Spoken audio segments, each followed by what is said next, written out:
اس لیے میرا دعویٰ ہے کہ روئے زمین کا ہر مسلمان جس طرح اہل سنت ہے اسی طرح اہل حدیث بھی ہے.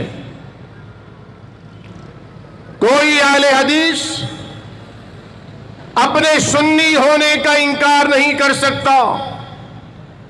اس لیے روئے زمین کا کوئی سنی بھی اپنے اہل حدیث ہونے کا انکار نہیں کر سکتا. جسے سنت سے پیار ہے وہ اہل سنت، اور سنت کا ماخذ حدیث ہے. جسے حدیث رسول سے پیار ہے وہ اہل حدیث ہے. تو اب دعوت اہل حدیث یا پیغام اہل حدیث کوئی گروہی بات نہیں،